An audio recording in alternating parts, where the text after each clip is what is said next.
Hey, how's everyone doing this evening? Welcome to the After Dinner Snack. How was everybody's weekend? Bless them. Great. Bless. What you do? Toya? Church. That's about it. Oh my gosh, you boring. You boring. What you do? Work. Just work all weekend long? Yeah. And I went to Pennsylvania too. It was post Valentine's Day. No boo activities, nothing like that. Really? Did I just throw her under the bus? Oh, wow. Did I just throw her under the bus? Nope. Hey, what happened this weekend in America? What's the biggest thing that happened? Y'all tell me. Wakanda forever. Yay. Wakanda forever. Y'all see it? Wakanda forever. Yes, available now on premiumjungle.com. Oh, my. Hey, so Black Panther came out Thursday night, broke all kind of records for movies released on President's Day weekend. Did 25 million on Thursday. Was it 75 on Friday? Basically did, what is it now, at 2:15, which is a President's Day weekend. It beat out the Avengers Age of Ultron for the record. It's now Marvel's, I think, second biggest film thus far. So how do y'all feel about the Black Panther? T'Challa. You know, I didn't see it. Oh I'm my. probably one of the only people. The one black person in America who has not seen the movie. Has not seen the movie yet. We're going to get into that in just a few seconds. We're actually going to bring on a special guest tonight, but we are going to get into the topic of why you don't go to church, but we're going to cover Black Panther real quick because it was just really important this weekend. So we are going to get into that, but I'm going to show you this quick video clip on why Black Panther is so important right now. And then we're going to bring on a special guest, Sierra Wingo. From the Langston Muse page. Yes. Yeah. And we're going to let her talk to the people and explain a few things. So I'm going to show you this clip. It's kind of dope. Check it out. Be with you in 1 second. When you picture a superhero, who do you see? Batman? Superman? Spider-Man? The Hulk? Thanks to a growing collection of data, we know that our cultural icons are not consistent with what we look like as a country. This fact extends to virtually every form of mass media in the States. Our best data suggests that the American population is roughly equal in gender, and about 38% are a minority of some sort. Which reveals a simple truth about the latest Marvel superhero film.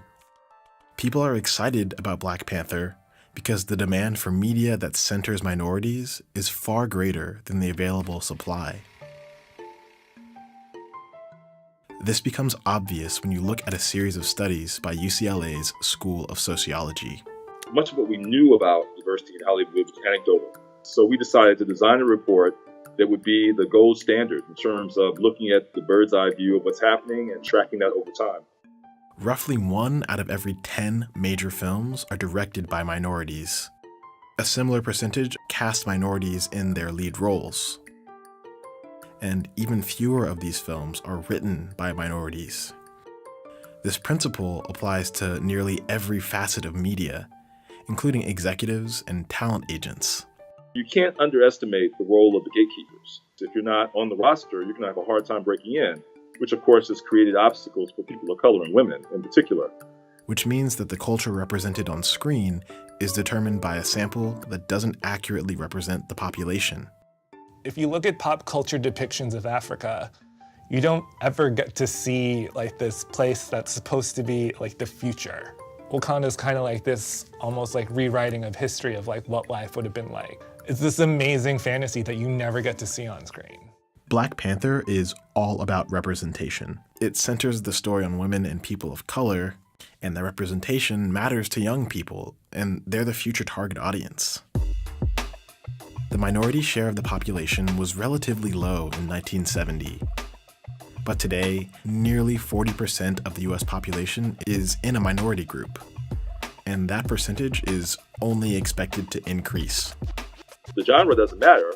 Audiences want to see people like themselves on the screen. And if you have a good story and, the narrative is compelling and you have people of color in it, then diverse audiences are probably going to go and see it.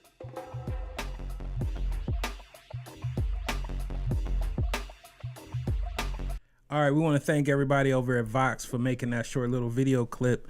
And at this time, we want to bring on our special guest, Miss Sierra Wingo, and she's going to talk a little bit about the event that she threw over the weekend. Now, I know our people are ready to get into the show topic today, but we're going to cover this Black Panther real quick.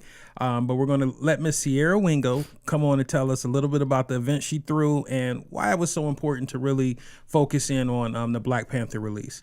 Here she is right now. Miss Wingo, how are you? And welcome to the After Dinner Snack. My name's Tommy. I'm well, thank you.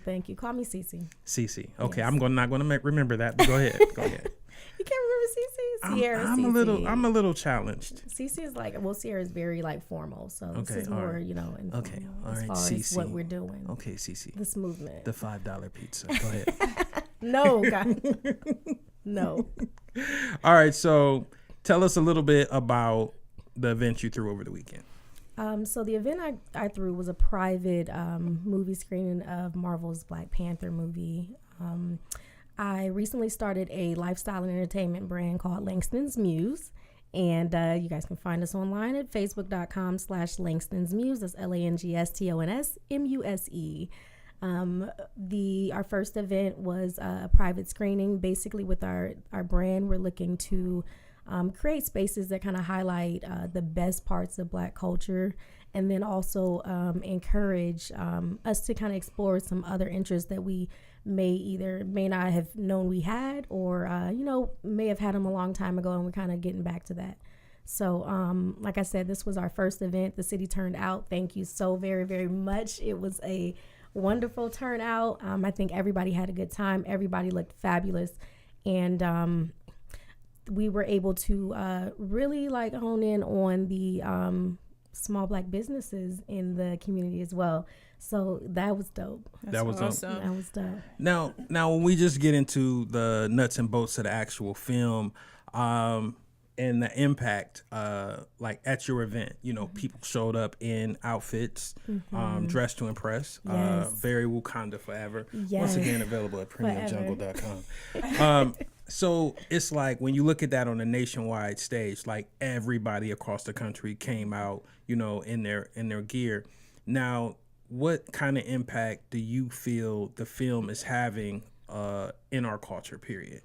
I feel like it's starting the dialogue again that, we've had previously, and we need to kind of get back to the dialogue, not only between us who kind of have the same views, but also between those of us in our culture who have opposing views. And it really kind of just gets us to a place where it's like, let's talk about it.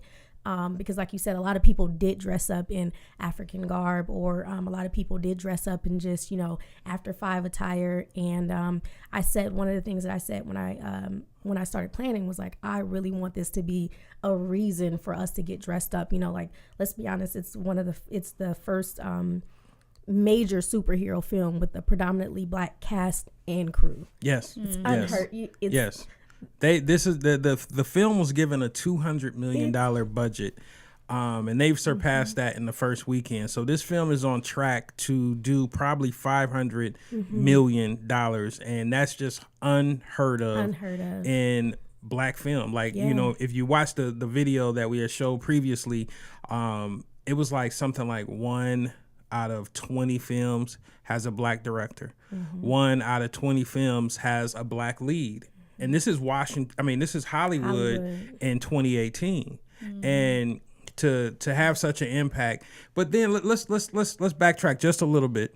Let's talk about the negative.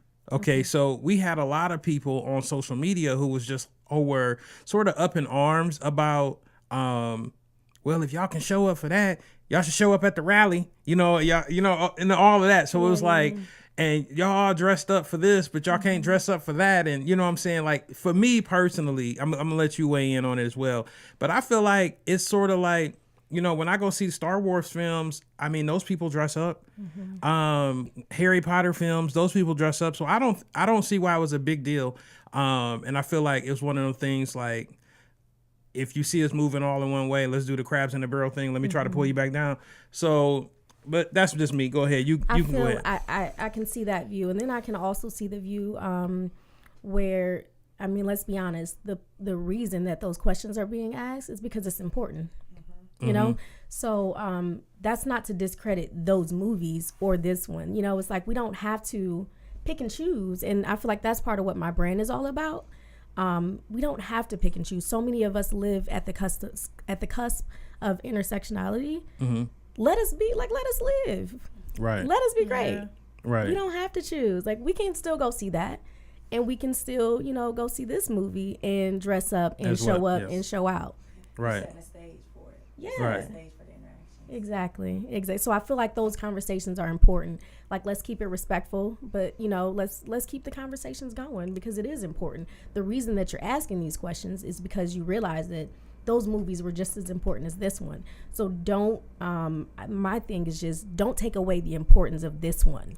What do you feel about the amount of like also the negative when white people, I guess it was, well, I'm not going to single out and just say white people, when a small contingent went to social media and saying that there were a whole bunch of riots and we were getting beat up at the films, and it ended up being like a huge hoax.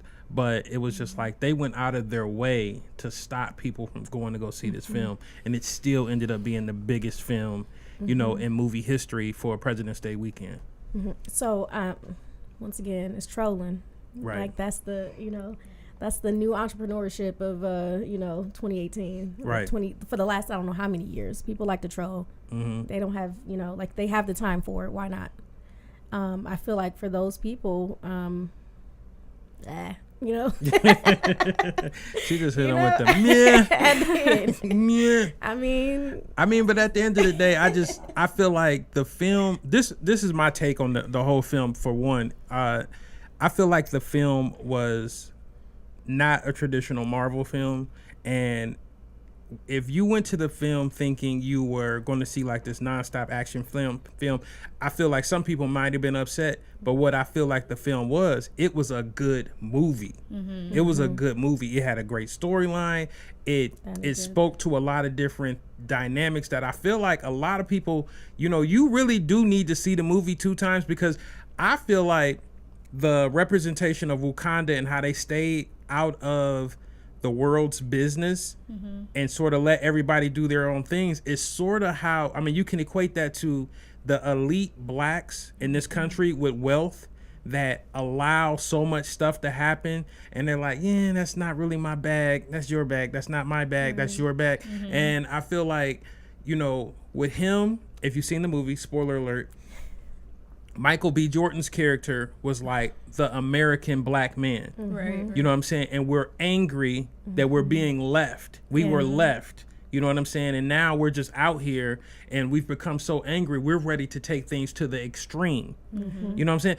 That's just me. That could be me, but you know. No, I agree. And I feel like there were a lot of instances where you can relate to like today and how things are. Yeah. So just like you said, you know, when he had that conversation with his dad about, you know, having gone back sooner, he should have went back sooner. And it was like, you know, I'm afraid that you may not be accepted. And even that, you know, when we look at, you know, the difference between an African American and an African. Exactly. You know what I'm saying? Like, we feel oftentimes we feel like we're so far removed, and they feel so far removed from us, and it's like we really are just, you know, you know, a couple boat rides. It's know what I'm crazy. saying? Like, It's crazy. It's crazy. It You know, is. before we wrap up, I do gotta say the dopest line from the whole movie. don't say the end. Yes, the dopest line was, "Bury me in the ocean with my ancestors," because they knew slavery was worse than bondage. That was, I'm telling you, and the way he said it, and then he just pulled the spear out his chest, and that was everything for me. You know what I'm saying? That was everything. He played a good role. He today. did. You He did, did. because you loved him and you hated him, and you. I understood empathize him. with I him. understood Yeah, him. I yeah. understood what he was Yeah. going through in the Yeah. film. But once again, we want to thank you, Miss Sierra Wingo, for coming on to Yes, the thank show. you. Thank you. We Thank really you. appreciate you and Thank appreciate you so you much, and everything. and thank you guys for coming out. The first of many Langston's Muse. Like I said, facebook.com/LANGSTONSMUSE. Like us, follow us so you can be up to date on our future events coming out. Okay. All right. Thank All you. right. All right. All right, everybody. We're gonna pause just for a quick second. Actually, I'm going to. No, I'm not. We're not going to pause for. Well, you know something. I'm going to let. Just remind you guys that we do have our Facebook group, Life, Love, and Relationships, TADS, and that we are planning a few events coming up. Hopefully, we're going to be having a speed dating event. We're going to try to do a group trip, so please join the group. It's going to help you keep up to date with what we got going on. And today we're going to get into a crazy topic, and it's going to get real interesting. You know something, we were supposed to pray before the show, but we sort of got a little busy. But today's show is why don't you go to church? And you know, we had posted this a few times in the group, and you know, one post, we got a lot of people with a lot of, you know, personal reasons of why they don't go to church. Then the second time we posted it, we sort of got responses from some people. It's a very touchy subject. We are going to open up the phone lines in just a few seconds, and we're just going to we're going to encourage everybody to call in 216-800-7222. But I'm going to go ahead and let our resident, would we say theologian expert? Would that be fair? No. Would that be fair? Like, is that a fair estimate? Like, No. You know, biblical scholar? Is that, you know, where we should go with it? I mean, however you feel to flow with it. I mean, I'm a person that believes that you should study. Spiritual griot, if you will. I'll take that. I like that. Okay. All right. Yeah. All right. All right. So, Carla, why do you feel like a large contingent, and this is facts, and it's not just that's the black church, it's every church. I think the Gallup poll did a study on this. Carla is quoting stats. Listen, no, the record. They really did a study, and I wish I would have, because I was driving trying to get here. The numbers are alarmingly high of why people no longer go to church. Somewhere between almost more than 50%, like 42 to 62%. Don't quote me on that number. I can have it on the next show, but it's somewhere around that. And basically, the reason many of them said they didn't go to church is because churches were they felt that they were being judged. Churches were too judgmental. They felt it was, the hypocrisy of the church was just, you know, too much for them to deal with. And then others were hurt by someone in the church. So those were like the top 3 reasons why people just chose not to go to church. But one thing that I'll say is it could be because we're in a time where many people don't see church as relevant. And I think it ties into, as you and Cece were discussing about the Black Panther movie and the issue that came up as far as where people were like, y'all showing out in numbers to go to this movie and to do this. Where are y'all at about these social injustices that we're seeing? How is 45 our current commander in chief? Where were you at? And the problem is the disconnect and the void is that the same miss with church. Where before the black church or church in general were at the forefront of whatever social movement, whether the black church was in social activism, rights, voters' rights, housing rights, whatever, the black church was at the forefront. And even in some cases you have non-black churches that may have assisted, but not so much, but they did assist in pushing another agenda, another social agenda, which would be hate groups and Klansmen. So when you see this crazy dynamic, everything is everything, truly. Everything is infused together. So I think a lot of what we're seeing is the relevance of the church. People don't find it as relevant. LaToya? Well, I think it's more like a lot of people are being hurt.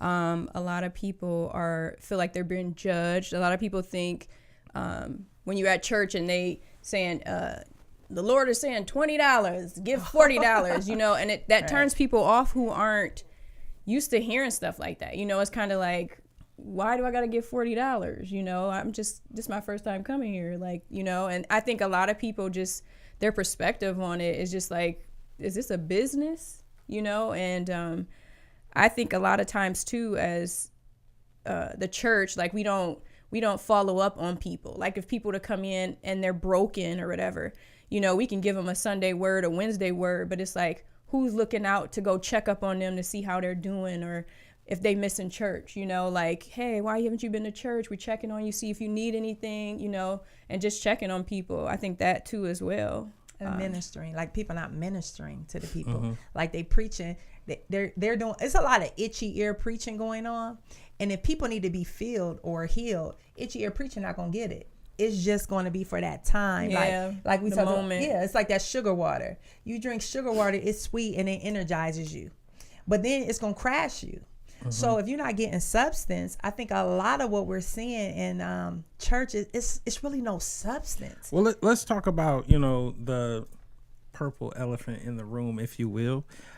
There's a lot of people that believe Christianity and church is all man-made, and why should I even go based upon those reasons? Yeah. I would say for people who's talking about Christianity, first of all, they'll say the Bible is a blend of beliefs from ancient cultures. So you have the Book of the Dead. Some of it may be from Sudan, ancient religions in Africa, and it's just a compilation of all these different beliefs. Well, I say let's take the Bible and not even consider that for now. If you're talking about spirituality and a walk with God, that's a personal thing. Yeah. And when you personally tap into God, because God is so not limited to our boxes, you could try to limit him and people can say whatever they want to say. Like, okay, you must only read this sacred text to get to God. Well, the God I serve supersedes the text. I believe the word of God is true, but I also believe that in remote places where no one is getting churched, that the presence of God can touch down into any place that you're at. Most definitely. Never have even reading a sacred text, any of that the Spirit of God is that great that it can minister to you where you're at. So for people that say, oh, it's all man-made, I don't believe in Christianity, I don't believe in the constructs of Christianity, then I would say, well, what is it? What do you believe? Because a lot of times people just want you to convince them of something. I think a lot of people more into the religion part. It's like it's more a spirituality, a relationship with the Lord. Like when you before him and spending time with him, building a relationship, not more if you attending a church more than anything. So because with Christianity, it's just certain constructs. But like you believe when- the Ten Commandments. You but- believe it's a moral basis for how people are to conduct themselves and live their life. But when you look at, you know, the Catholic Church, you look at even Christian churches in the United States of America, there has been so much corruption throughout the church, as far as like, you know, the Catholic Church for so many years covering up all the molestations and, you know, just foul behavior. And then in the Christian church, you could say as far as like the money, you know what I'm saying, the type of money that these churches are making, even when you get into like Scientology and all of, you know, what they've done, like, you know, at one point the Scientology church had over $3 billion worth of property, like real estate in the country, and it was just like the property you got this untaxed. This is an untaxed industry, period. So just on the ramifications of the amount of money that come through churches that is untaxed dollars, we're talking about funding the whole United States. Like this is millions and millions and millions of dollars that just go untaxed. And then when you have this high level of corruption and, you know, you got pastors on G4s and G5s and, you know, taking flights and, you know, all this kind of stuff. Like what? I think that's another thing too. People seeing that and they over here struggling to keep their lights on, you know, and it's like. And a lot of that though is the people's fault, because someone has to be willing to speak truth to power.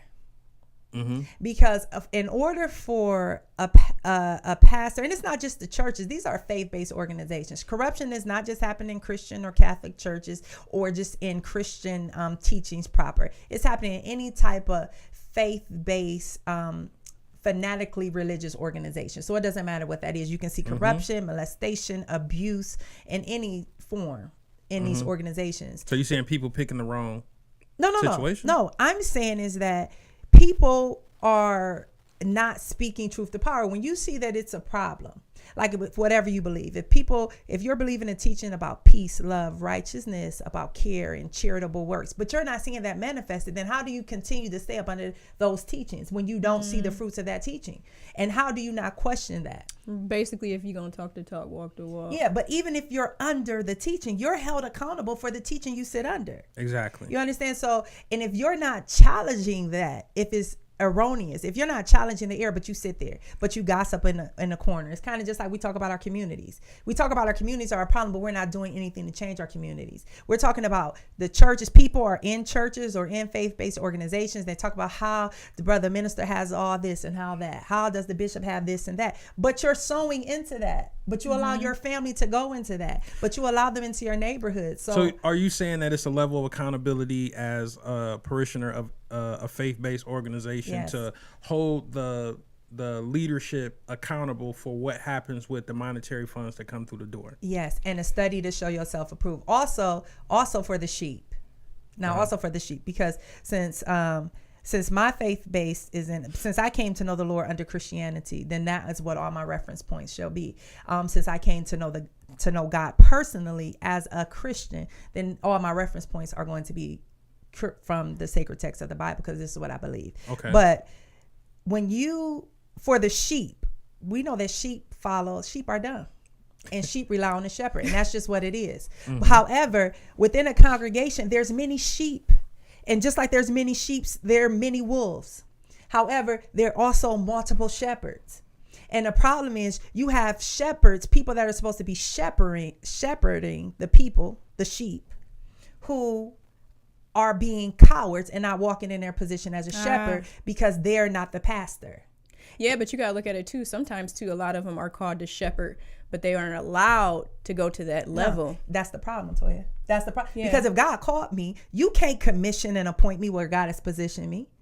So that's I think that's another problem too. Like when you feel like God has led you to be a shepherd and the church won't let you be a shepherd. Yeah. Because who you gotta go through these steps. No, well, yeah, you know, I'm in the oldest. I'm a Methodist. I'm African Methodist, and we're the oldest Black church. And so in my church, unlike some churches, you can't just pop up and say you gonna be a reverend or elder. It's some it's some work. Right. And it's so because you have to go through a certain methods and procedures, people can be stopped. Mm-hmm. So it would look like. No, but I'm saying like people who are called and been to church for a while, and they feel like, the Lord has, want me to go to another level and minister into the sheep or whatever. And a lot of pastors won't let you do that. No, that's what I'm talking about. So you're saying stifling your anointing? Yes. But this is my point. This is what I'm speaking to. But okay, I guess.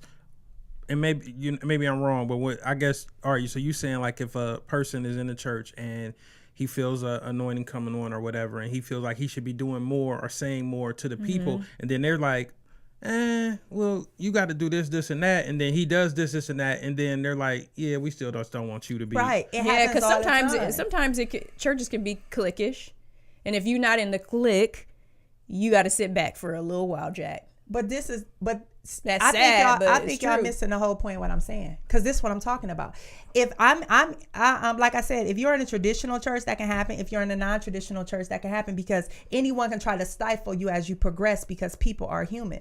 But what I'm saying is that if God has called you, right, in the midst of that, because the only way I get what you're saying. You saying what you sitting there and not moving. Yeah, because if God tells me to say something in the midst of persecution, which I have done, in the midst of having to sit down, in the midst of people slanderously talking about me that was not true, I had to believe that my God is God and that God would vindicate me, which God did. But I feel like a lot of people say you have this church. Let's say this church has 1,000 members, and then you have this discord between lead pastor, associate pastor. And so instead of, them working it out, associate pastor now leaves. He was going to probably do what you're saying but he couldn't do it within those confines. And now he has to start over somewhere. So his message is being missed by the 1,000 people. And now he's in a room with 20 people. So it's like, I hear what you're saying when the Spirit telling you to move, but now you've lost the audience that you were supposed to bring it to. But see, now this goes back to according to what you believe. Because if God has put that on you, who God calls, God will qualify, and God will show you the increase. If God tells you to move, if one door closes, God will open up another one. If God tells you, and it may be that God tells you to sit there, and that it's in your silence that ministry comes forth. Whatever the situation is, and I believe this is why a lot of people do leave the church, because they think it's about retreat, but it's about the fight. They think it's supposed to be an easy move, but even when you're birthing anything, there's contractions that come with that. You know, you have to go through something that's laborious to get to that other point. The sad thing is that no one is willing, and by I say no one, if you're called, Toya, woman of God, you're in order, and it's evident in your life. The life that you're living is speaking for you. I know it. Cece knows it. Swoop knows it. But then the pastor is saying some things contrary to that. If we are our community, if we truly believe that we are talking to this God, if you believe God, see, I would posit the statement that people don't really believe in God. They playing. They're going to churches. They toting these Bibles. They ain't even getting into the Word of God. I personally feel like people believe in pastors, not God. Yes. You know what I'm saying? And that's what they fear is the pastor. When they're hurt, God. it's hurt by the pastor. Agreed. You know what I'm saying? So they carry that hurt. Oh, and then they change them like shoes. Like, okay, I felt hurt by this pastor, so I'm gonna go to this pastor. Call you know in, y'all. Yes, call in. The number is on the screen: 216-800-7222.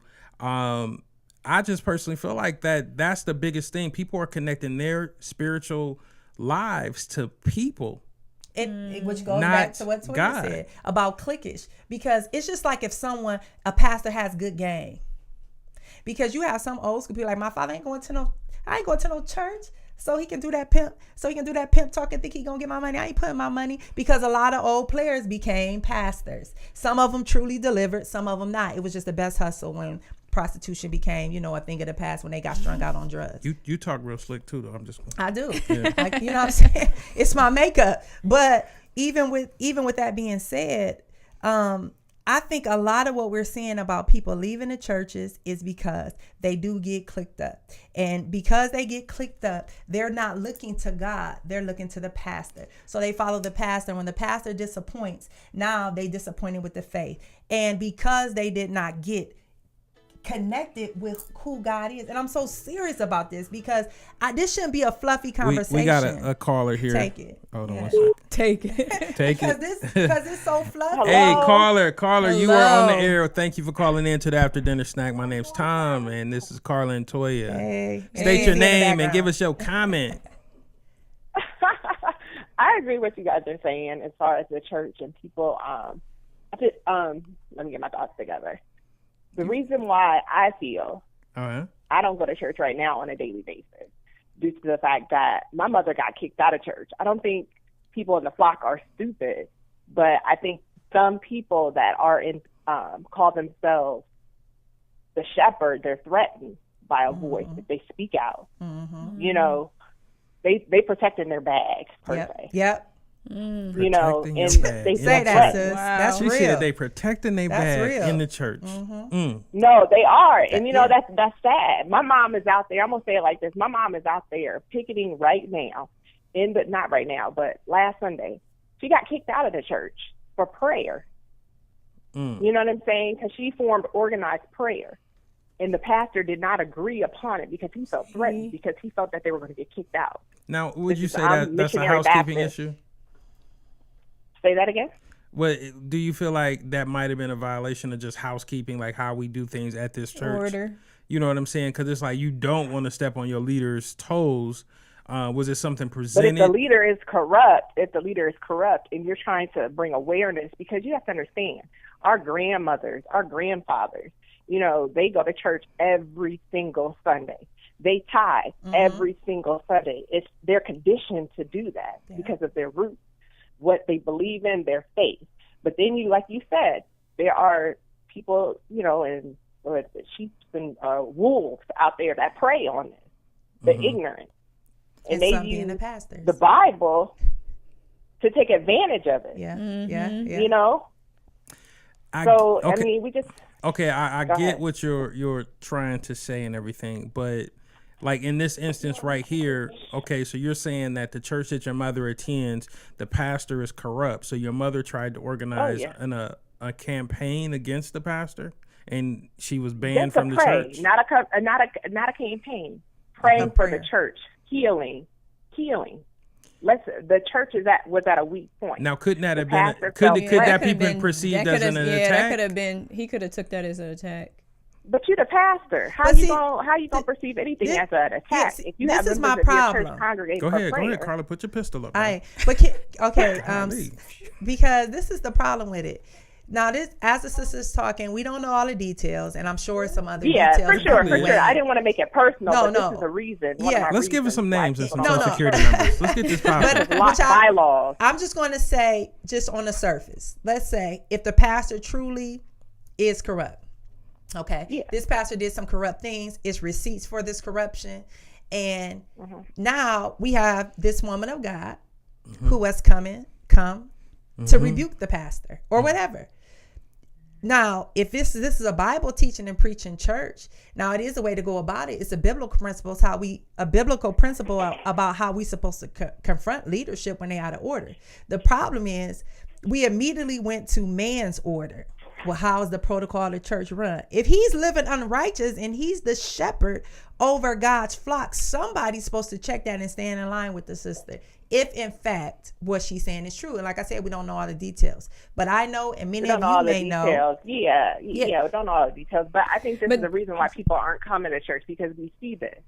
And that's But what then my you have problem is. bylaws. The people, Yeah. this is why I call the people, so all the shepherds, because there's some other people in there that got to be leadership, and that you allow this to happen. Because the Bible says it's accountability for that too. They're going to be judged for allowing him, if he's a wicked ruler. But then we got to think about it too. Who's checking the pastor about these situations? I think a lot of people But see, have that's the fear thing. The deacon- and don't the deacon stand board- up and say something to the pastor if they disagree with something that's out of order. That's what she's saying her mom was trying to do with the prayer group. But That- she's trying to pray. That's what we're saying. You know what I'm saying? I mean, when let me get my thoughts together. When you speak up, it's easy to speak up, but I'm saying when you have people in power that are just looking at it from that human side, that money side, they'll do anything to tear down an organization. I'm getting off track, but I'm just saying, it's just like, No, and then that's- people, the this is what this unsaved show are is about. looking on the outside in, they're like, oh, I'm not going there. You know what I'm saying? They kicking people out for just praying or just trying to figure out a problem. You know, that's keeping us from, not Because going. that's the question, like Cece said, how you kick a person out of church? I don't understand that. I mean, it's I've been heard- done. I've It's- Oh, I've it's heard deep. it. I I've mean, heard it's it. done. Like That's- people, like it is. I Right. mean, it happens. People get kicked out of church.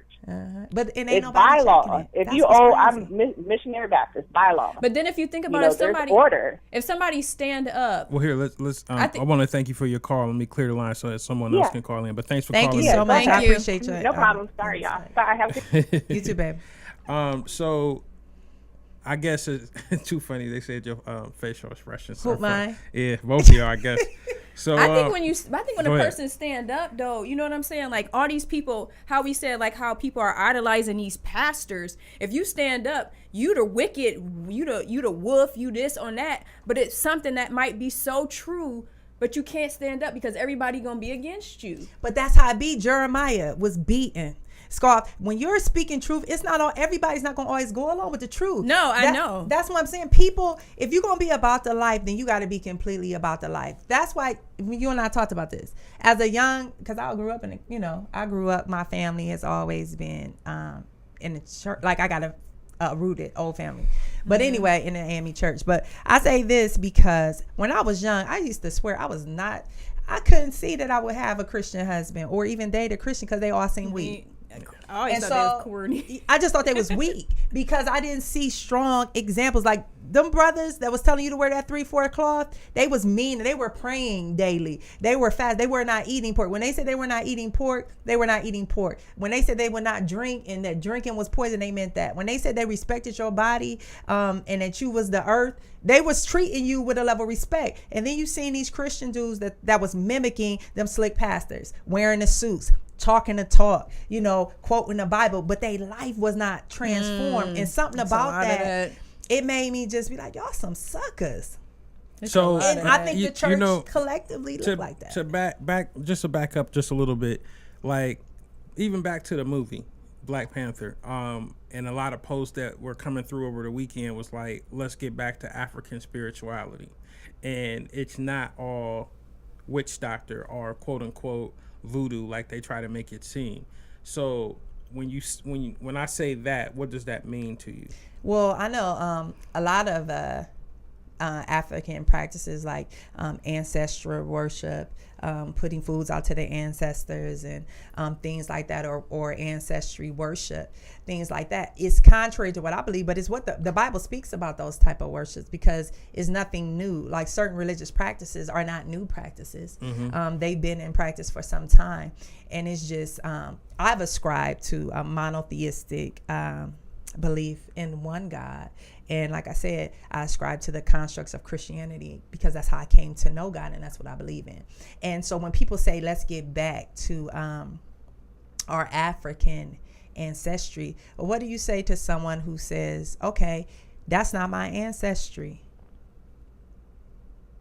What you mean? Like, I'm saying, because you have some people like they ain't African. For what you're talking about, like ancestral worship. If someone says, "Well, I'm a Moor and this is what we practice," and I know I can take my lineage back, that I'm linked to the Moors of Northern Africa. You know something? Latoya had actually sent me a video over the weekend, and it was Steve Furtick. Is it Furtick? Oh, Stephen Furtick. Furtick and Charlemagne the God, and they're from the same hometown. And in the video, if you guys, it's called Come to the Corner. So if you guys want to download that, it's on YouTube. It's called Come to the Corner. It's a short movie that he did. It was a couple points that really stood out to me in the movie. One, Steve was like, you know what? Pastors need to stop competing for people by saying anything that they need to say to convert you over into what they were thinking. And he said, we just need to be about the word. Or I believe that's how he phrased it. And I don't know how many people know much about Charlemagne the God, but you know, he was a 5%er for a long time or whatever. And he's openly opposed Christianity in a lot of forms, like real bad, like on the show, The Breakfast Club. And the conversation that they were able to have about faith was just very dynamic. I feel like everybody should really check that video out. But another point was like Steve, Elevation Church is huge. You know what I'm saying? It's huge. It's a culture. You know what I'm saying? Elevation Church. I've been a couple of times. It's real nice. And it's like, but it's like when you really look at, you know, Steve, and you look at what he's been able to do and his upbringing, you know what I'm saying? Like he talks about it in the video that he was the only, he used to get beat up by black kids, and then he was the only black kid at this black church. I mean, white kid at this black church, and how he came up. He was singing in an all-black church. And it's like, when you look at somebody who's elevated themselves up to mega level, can you go too high to the point where no matter what you do, you're always going to be perceived as almost like, you know, a Billy Graham, a Joel Osteen? I mean, like, is it too high? Can you go too high so the word is almost like you're not really doing the work anymore because you're too big? I think first can we finish the thing about the multiple religions? No, I don't think so. I think as long as you sowing a seed. Did we skip you? Go ahead. No, I think it's like more like if you sowing a seed into these people, you're planting something into these people. No matter how big it is, that word is getting in them. You know what I'm saying? Like, I don't know as in running a church how big you can get, but I'm saying like as in like him and his word, every location that he's at, he's touching people's lives to change them, even if it's just a little seed, you know, and they doing something with it, or maybe not. But people are looking at I think Billy Graham was awesome. But what I'm saying is people are looking at pastors at that level and saying, this is why I don't go to church. It's like an empire. Like, it's almost like a whole city or society in the confines of, let's say, Elevation Church. And it's like, it's too big. How is it too big? I don't get that. I don't get that. As long as you've never heard the phrase of somebody saying, "Oh, I don't like going to mega churches." Well, I do because they don't. Yeah, a lot of people. I don't like going to mega churches. Yeah. But a lot of people. But that's not for you. Everybody has a area, like just like for Pastor Vernon, like he reached the guys out on the street. That might not be what another pastor reached. That might not be the people that he touched and reached. That, everybody has a part. We all are part of one body. But one might be an arm, one might be a leg. But listen, even with Pastor Vernon, he has had open opposition to a lot of the things that he does, like from his own former pastors. So it's like, at that point, at what point does it become? And the thing is, what I'm saying is not a singular thought. This is a movement of like, okay, this church is just too big. I really don't feel either at home in this church. I don't feel like the work is getting done in this church. I don't feel, well, for whatever reason. You know what I'm saying? But I think that's just how everybody had their own opinion of where they want to be at. I done been to many churches and I felt, this isn't for me. I didn't get a word from here. I didn't understand it. I didn't feel it. I mean, and then I go to different churches till I go where I feel that God is leading me to go, where I'm getting fed at. I just personally feel like when a church mega churches, some people like littler churches. Me too. I like a church where I'm an atmosphere person. Like I gotta come in there. I gotta feel I gotta feel your atmosphere. Your atmosphere gotta make my soul shift. If it don't, I'm out. You know what I'm saying? Me. That's just me. But you know what? You weren't always. Was you always like that? I was not. See, I used to be a very hard person. Like very like, let me just sit here and chill. I care what people thought. I wasn't worshiping. I sat down. I ain't raised my hand. It's like stages you go through. Like I done went to churches and I was like, coming straight from the streets and going to church. You know what I'm saying? And it's like, oh yeah, Pookie and Ray Ray and them, tell them, thank you for this and that. I got past Pookie and Ray Ray and them. I want to feel the anointing. You know what I'm saying? Like I'm done with Pookie and Ray Ray and them. So it's another church that I need to be getting fed at because that's my old. Now, okay. So when we get back into the big church, because I'm stuck on the big church because that's what a lot of people. Even get a thought. You gonna get the thought in. You've been wrapping up. We gonna give it to you. One second. Okay, so all right. So these big churches. Is it just me, or do you notice that when you have these big churches that these pastors aren't raising up people at their level, and that's their job, correct? Oh yeah, I get what you're saying. So, all right. So Steve is that their job? Because you're saying it's a biblical mandate, right? Yeah, that they should each one should teach that they should raise up the like older if you're a lead in the flock, shouldn't you want people to raise up to the level of where you're at, where the student becomes the teacher type thing? But see, I think that's an assumption though. See, you're saying that, but if that's not their true desire, see, this is why I want, like Toya was saying some stuff. Go ahead, grandmother. I kind of wanted to go on to that, and you jumping because you were saying when you go to like straight from a church off the street, you saying the Pookie and Ray Ray and them stuff. So as I understand it, you're saying they talking sermons that's about Pookie and Ray Ray. Yeah, about the street dudes like you used to. And then once you get that, you're like, okay, I'm done with Pookie and Ray Ray. I'm on another level. I need to be fed to a different level because I've been delivered from that stage, right? Yes. Okay, so when she was saying that, and then she has to go and find a church that's going to take her to that next level. And then people are church hopping from this church and that church because they're seeking someone to feed in them. When you talk about pastors and you talk about, isn't pastors supposed to be raising up leaders when they get so far? And I would say that sounds right. But is that their goal in their church? Because some are just trying to speak to the Pookie and Ray Ray. Their sermons will never get any deeper. Why? Because the Pookie and Ray Ray people are the ones who keep flooding, and it's recidivism. Right? So that's a business model, not a exactly. That's not a faith. That's my point. Okay. Right. And that's why that's why people are not going to church. That's my point. I like how you closed that in and you brought that around and I like how you did that. Let's bring it in. Yeah. I mean, but it's but that's how I was saying, like about how one part might be the arm, one might be the leg. Like they might be bringing in them kind of people over here. Where the callers at? I mean, the line is open, 216-800-7. And the thing is, I understand this is a touchy subject. And I understand a lot of people don't really feel comfortable discussing this. This is something you hide behind your keyboard on Facebook and type in stuff. When you really say, all right, am I going to call in and really have a conversation that's going to be recorded and people are going to be able to go back and listen to it? It does get a little touchy. So I'm not mad that no one's calling in. We did have one caller. Because there's a lot of comments, but they're talking about like, are people getting fed in mega churches? You know what I'm saying? But I feel like that's one of those things where it goes back to how strong is the church really when it's all contingent upon what one man says. And I agree with that. And I agree with that. People should be also raising up leaders. And as far as people being fed, I don't think mega church, you should be penalized because you mega. Because a lot of times if God is giving you increase. All right, we got a call on the line. Thanks for calling After Dinner Snack. My name's Tom, Carla, and Latoya. But go ahead. Tell us your name and comment. What up, Cuzzo? Oh. What up, Cuzzo? Oh, we got Dr. James White on the line. Hello, Okay. Dr. James White. Go ahead. Tell them what you How got y'all to doing say. today? We good. Well, I didn't catch most of the show, so I don't want to assume anything. We had a couple of tapings that we were doing, just kind of caught parts here and there. From a scriptural standpoint, the Bible teaches us, of course, that no matter days, folks gonna fall away. So, excuse me. So that is one of the primary reasons that I would cite why people aren't going to church. Mm-hmm.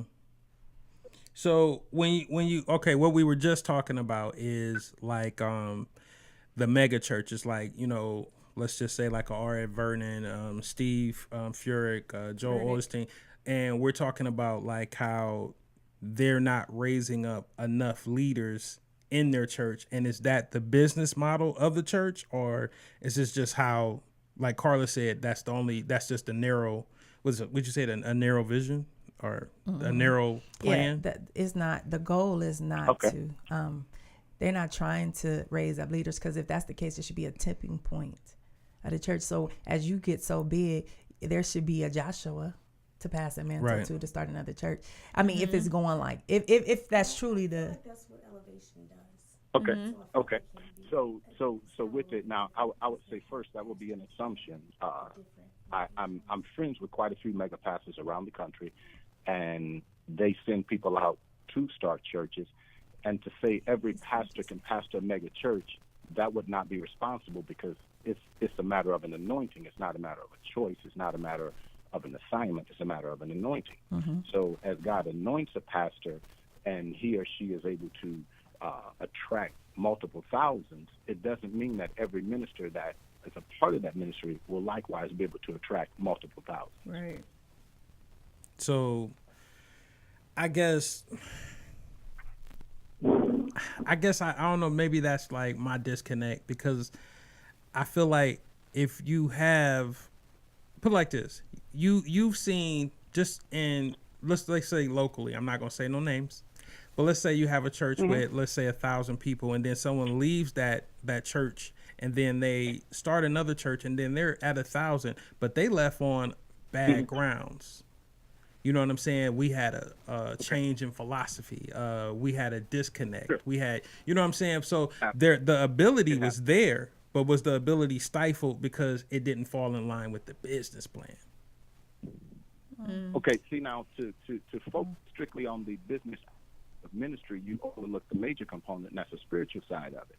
So who's to say that 1,000 is really the exercise call any one of them to do? So 1,000 is a lot if you just look at it from 1,000 standpoint. But if we look at 1,000 and we measure a Bishop T.D. Jakes, we shrink him down 1,000, and great the impact that he has on the world. But you can disagree, like Paul and Barnabas, and decide to split your ways and still go forth and do the work. Like you may believe that, you know, you should be discipling to do this, to be out, and other people say you should disciple, bring them in and feed them and strengthen them so they can go out and disciple others. So it can be a divide amongst believers. I think the problem is, as Dr. White is saying, is that when people limit the spiritual, what is God saying? Because sometimes you have to agree to disagree, shake the dust off, and go forth and continue to do the work. I think the problem is if I try to discredit my brother or my sister in the faith who's doing the work, you know, to kind of embetter myself or my ministry, then it becomes a problem, because that's not biblical. And so you would have to, you know, kind of side eye a pastor that would be trying to treacherously tear down another if you're not standing on biblical principles as far as what's erroneous about the teaching. So Dr. White, like, what would you, in your opinion, what would you What would be your reasoning for the mass exodus from people from typically going to church? Like, why don't people go to church right now? It's the time that we're in. The scripture says that there's going to be a massive falling away. And for us not to focus on that, we look at today's condition and situation through natural eyes. We're going to search for reasons. We look through them through scripture. This is already laid out. So what we have to do as the body of Christ is make sure that we're utilizing every tool that's available to impact and reach as many people as possible. So simply because the falling away is coming doesn't mean it has to be drastic. It doesn't mean it has to be severe. It doesn't mean it has to go for decades. It is going to happen, but what are we going to do? Are we going to sit back and do nothing? Are we going to become intentionally strategic, tap into the grace that God has on our lives, and impact even more, and mitigate as many of these issues, if you will, some justified, some not, that people have for walking away from church? Because a person will walk away from church, but they'll put up with a whole lot at a restaurant. Mm-hmm. They'll put up with a whole lot in a relationship, put up with a whole lot on the job, put up with a whole lot in a variety of areas. But if the temperature not right, man, I'm out this piece. But you go to a movie theater with rats in it. Come on, man, don't do me like that.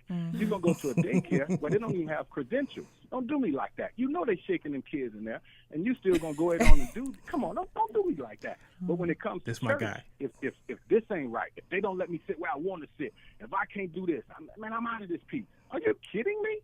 This is your life, and you're going to have that level of scrutiny there, but not in other places. So people who pull away from church because of disagreements, I challenge them to look at the rest of their life.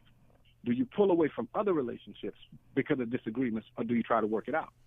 If something didn't go your way, you shop at a store that sells bad meat, but you still go back. You just don't buy that meat, but you still go back. Come on, man. Don't do me like that. So the church is stealing. Really? You can go to church and get the message for free, but they steal it. Come on, now, don't do me like that. If all the churches are stealing, how can they exist? This is true. Mm-hmm. This is true. So that whole concept, man, that's crazy. Mm-hmm. The So Bible also speaks about these slick preachers.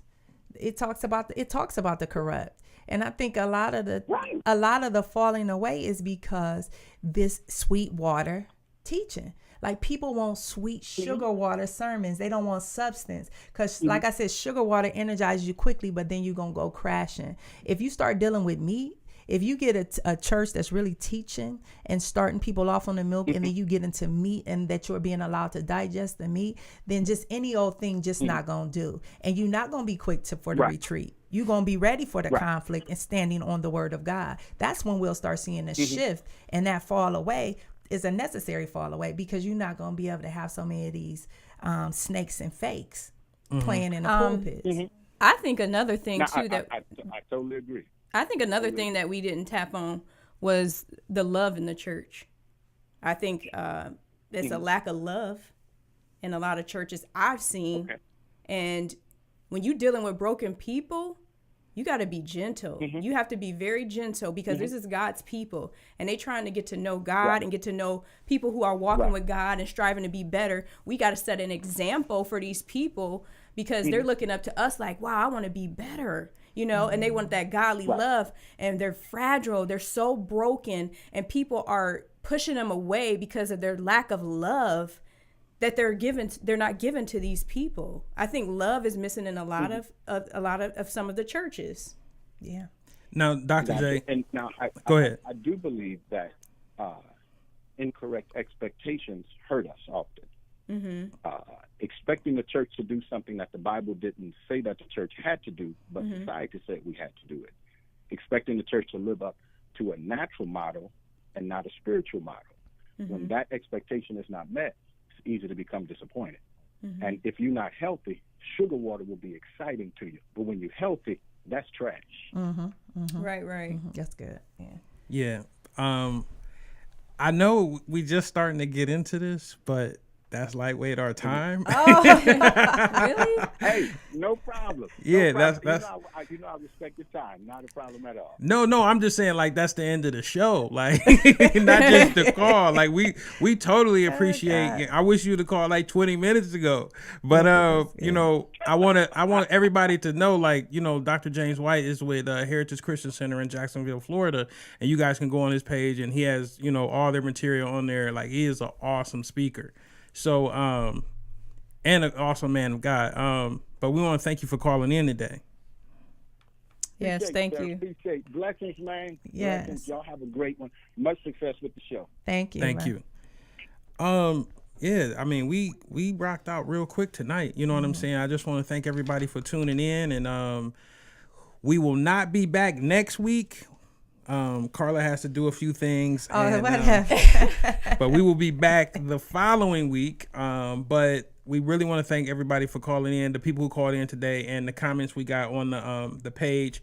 Once again, share this stream with everybody. We want to thank our special guest, Miss Sierra Cece. Wingo, Yes. with Cece Wingo. Langston Muse page on Facebook. Yes, yes. Once again, check her out. Please just search Langston Muse on your Facebook page, and go to that. Please like the page. It's an awesome page. And the event she threw was really dope. I was there. It was great. So if I was there, it was, you know, it was already dope. It was already litty. I want to thank Latoya and Carla today for being like excellent, you know, speakers. I mean, I really feel like we tapped into some stuff, and this is a conversation that's going to keep going. It needs to and continue. we're gonna have to bring it back on. But once again, I just want to thank everybody for. You guys want to say anything before we get out of here? I'll say something. Go ahead. And that is just to keep this this is a really relevant, ready conversation, because when we talk about brokenness and woundedness as a community, we're experiencing that. As people of color, we're really experiencing and have been experiencing this brokenness. And that's why it's, I believe, some of the sense that we're so quick to collectively come together behind a movement like the Black Panther. Because I say, okay, yeah, this cool to celebrate this. It's 2018. It's 2018, and we're celebrating the all black cast and the one black director. Cool, but it's 2018, and so I just say keep the conversations going. Yeah. Miss in Latoya. I really don't want to say much. Just basically my favorite word. Just keep loving. We got to keep loving one another, you know, and supporting and encouraging and. Like Cece did with her event thing, I really think that is awesome. And it's a step. It's a step for, you know, coming as a whole, you know, with, you know, there's a lot of separation. There's a lot of competition. There's a lot of lack of support. You know, everybody want to be on top. It's like, no, let's come together, because when we come together, it's something very, very powerful. I like the way you said that, young lady. Once again, I just want to thank everybody for tuning in. And before we go, I just want to say, you know, Wakanda forever. Blessings. All right, we out.